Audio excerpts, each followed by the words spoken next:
So today I want to talk to you, as I alluded, about fall. Fall's in the air. Um, some of the leaves still have a few leaves, or trees have a few leaves remaining on them, but it's just a beautiful, beautiful scenery we have right before us. Just God's handiwork, doesn't it? And it reminds us of change coming. And the cool, crisp mornings and the sound of crunchy leaves under your feet. It really can be invigorating. Uh, Maybe as a kid, you remember jumping in the leaves and choosing your trick or treat costumes. We just had that. It's fun to see kids in their simplicity and their love for the treats, the candy. We all can go back to those days, can't we, and remember them. Maybe today you are anxious for some fires in the fireplace, although with it being warm like it is, we're holding off on that. It's funny because some mornings you turn the furnace on and then you open the windows later in the day. But I'm not complaining because I, for one, am not always looking forward to the winter days.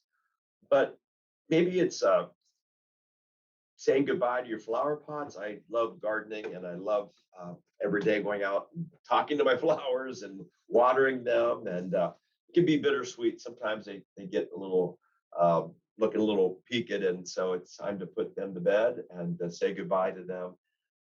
Maybe it's time to sit around the campfire and enjoy a s'more or two or sip on some apple cider.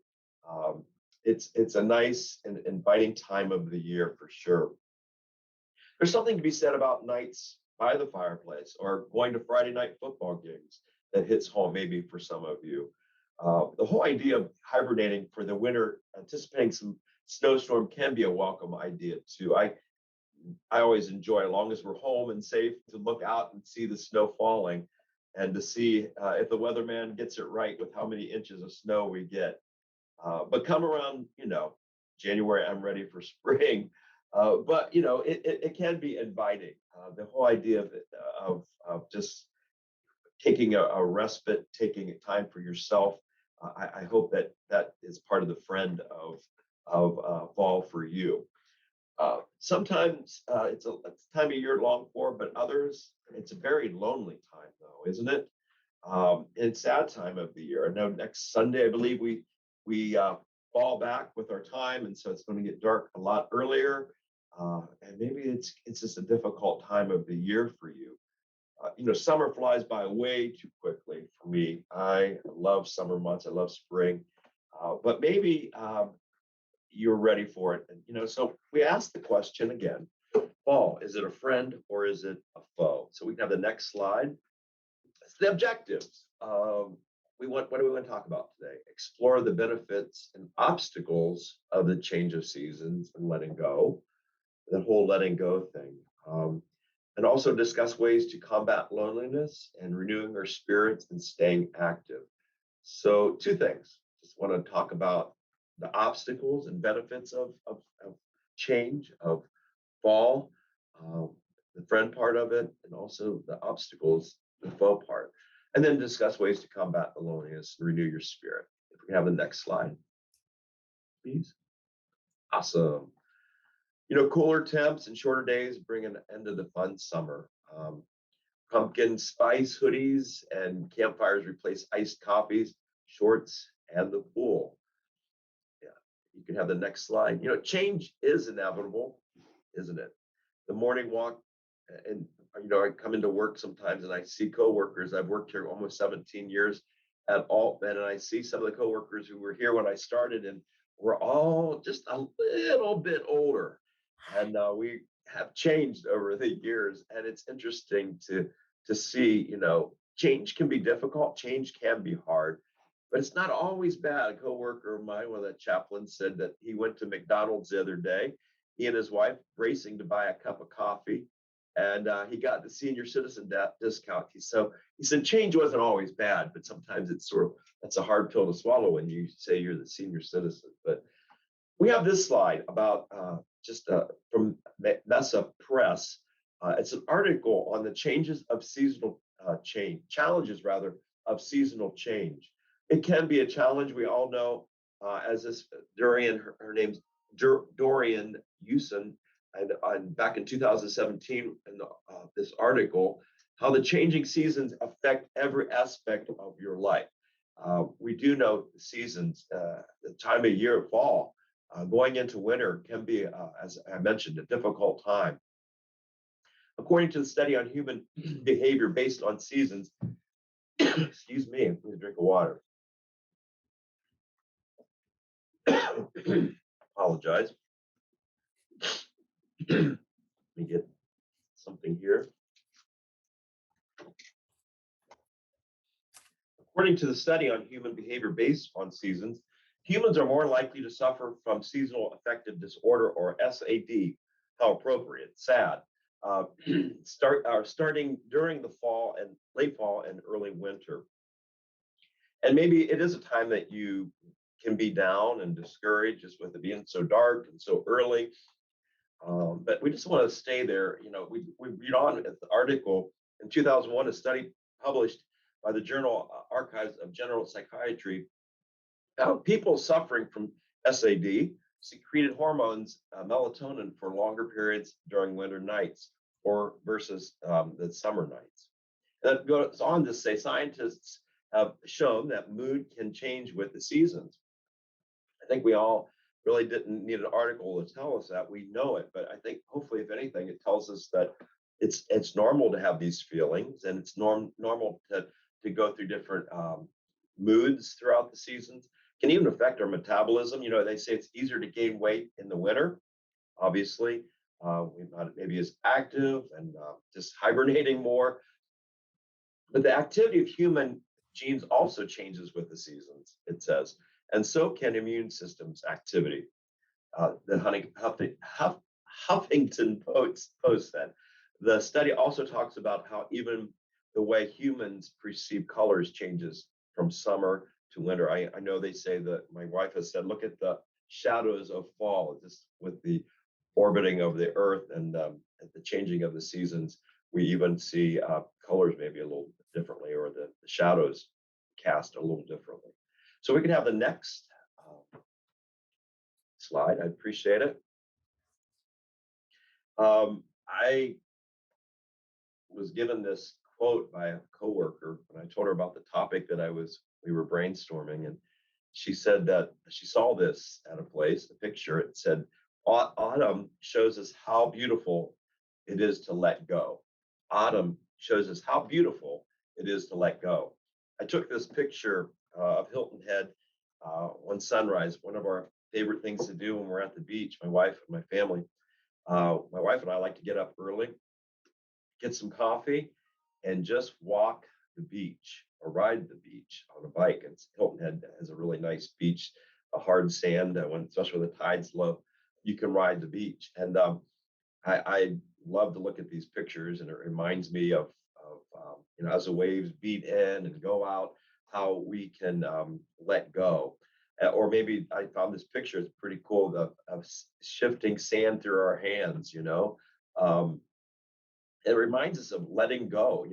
When we're at the beach, we like to let all our problems, we have this saying, all our problems go down through our toes into the sand.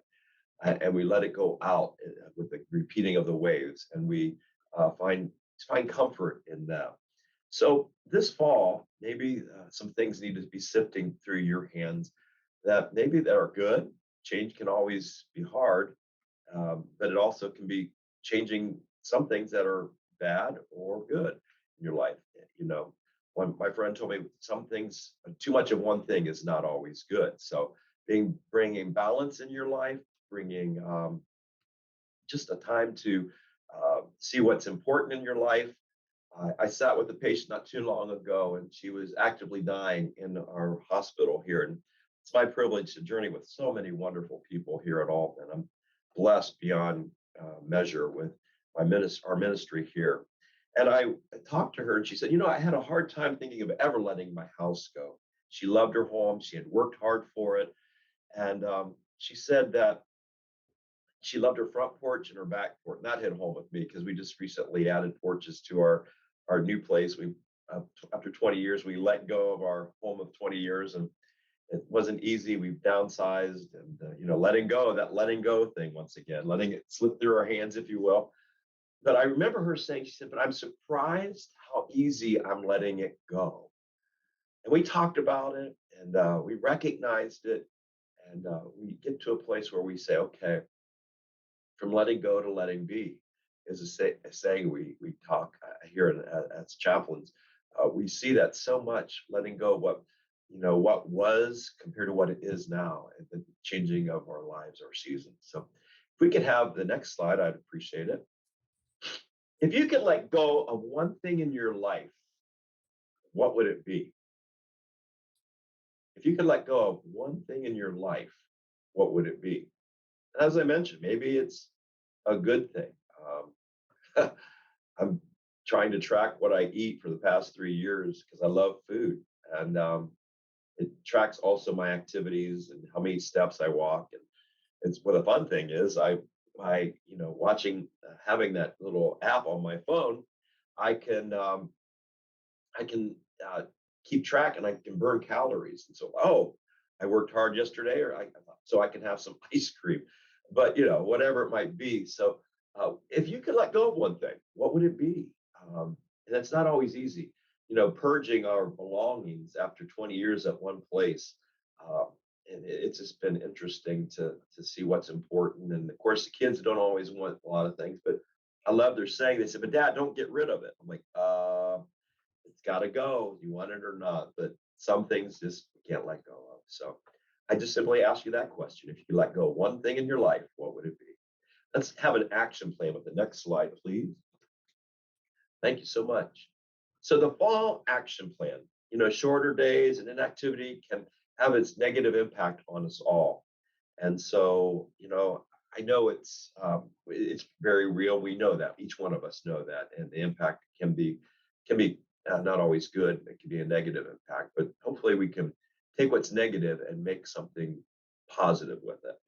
One can only drink so many pumpkin spice lattes, sit by the fire, and watch so much TV until it wears our emotional, physical, and spiritual well being. So I ask you this question: what action plan do you take to break the fall law? What action plan do you take to break that law that you might be anticipating or dreading? Um, Maybe some like to read, maybe some like to put puzzles together. After we bought our older, it's a ranch home now, and I still have projects to do, and so that keeps me busy. So, I'm a very active person, and I like to be active and do projects, but sometimes we just gotta. I think for me, look at fall as a time to, okay, let's slow down a little bit, see what's important, love our families, and, and just make a difference. So I would ask you that. What do you do? I'd love to hear from you, actually. We can have the next slide. For those who are, everyone's spiritual and not everybody's religious, but for those of us who maybe have a faith or find meaning, I love this scripture verse in Isaiah 40, verse 31. Thinking of an eagle, there's so much to be said of the impressive wingspan of the eagle. And I remember when we took our son to Lipscomb University, the president of the college spoke to us parents as he was a third of our third child and our baby, and leaving him in Tennessee. Nashville was not always easy. It was, that whole emotional go around the corner and cry your eyes out. But I remember the president of the college spoke. She said, just as the mama eagle has to throw her babies out of the nest, and she won't let them crash, so she'll sweep down and pick them up before they crash. When I think of this verse, those who hope in the Lord will renew their strength. They will soar on wings like eagle. They will run and not grow weary. They will walk and not be faint.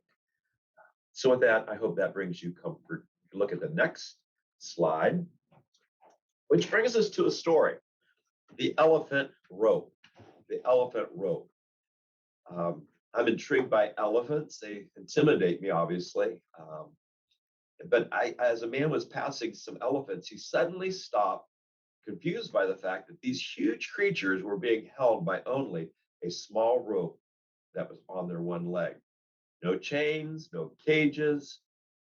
It was obvious that the elephants could at any time break away from their bonds, but they did not.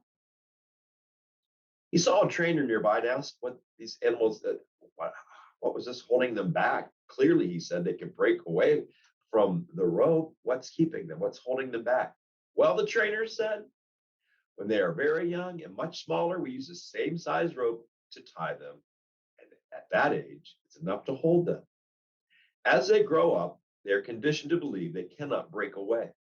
They believe the rope can still hold them, so they never try to break free.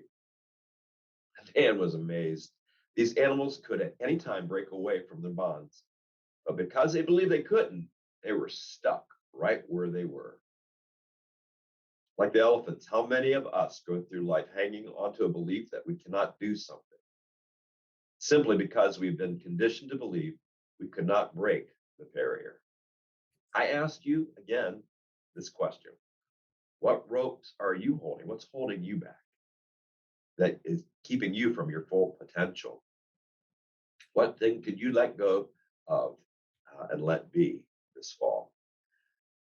No, not all ropes are bad, though, are they? Useful, in fact, but if their usefulness is gone, or they're holding us or hindering us back, this fall would be a good time to let it go. You can have the next slide. I appreciate it. For those of you who like snow, here you go. This is why I dread fall, because I know what's coming, and um, maybe you can't wait to get snowed in.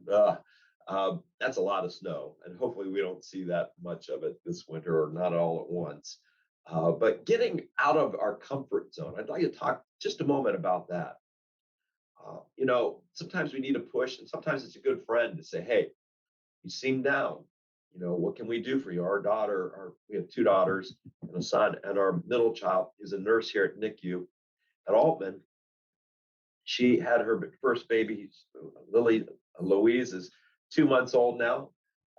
And so she's had some postpartum uh, time of, just the baby just does not want to sleep and always up with the baby. And so we're trying to do our part to hold the baby while you go take a nap. We love that.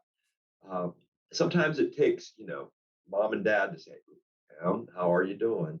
It takes a prodding. It takes someone to help you and maybe seek the help that you need, whether it's a friend or a counselor, to get out of your comfort zone and to maybe get up and active. And even this winter, maybe it's painting or remodeling or inside or doing the inside projects or just taking time for some self-care. What can you do to help yourself get out of that comfort zone that you might be in, which it could hinder you if you're not careful. We can have the next slide. When I put on my app how much when I put ice cream, I think this would be considered one serving. Would you agree? No, I know. Okay, two. But I love ice cream. I think I alluded to that already. And tried to be careful. Got some sherbet yesterday, so it's not as many calories. But I would encourage us not to beat ourselves up, be our worst enemy. Sometimes we are, aren't we? I am. I know that. I was talked to somebody for a while, and as I left, I said, "Stop beating yourself up." Was my advice to him that day. Actually, I went to have a massage, and we talked quite a bit. We're friends, and at the end, he was telling me. Later, he messaged me. He said, "Hey, just as your massage is therapeutic, you are helpful to me." But so I just told him that. I said it when I left. I said, "Stop being your own worst enemy. Being kind to yourself is the best way to renew your spirit. We are givers. We want to help, but sometimes, and we feel guilty. There's that guilt. I shouldn't be getting a massage once a month, or I shouldn't be just sitting and not doing anything, or I should be out doing this or that." But I would encourage you to renew your spirit and to see what you need this fall, and let it go. Let it go. Uh, Letting go is not always bad, not always easy. And I hope that you can find some strength and some help as we brace for the snow and as we see the change a coming. So with that, I thank you for your time today, and I appreciate your tuning in. And thank you, Vanna, for your help today, Joy and Lee, for your help today. And we appreciate it so much. So thank you, Joy and Lee, and thank you for listening.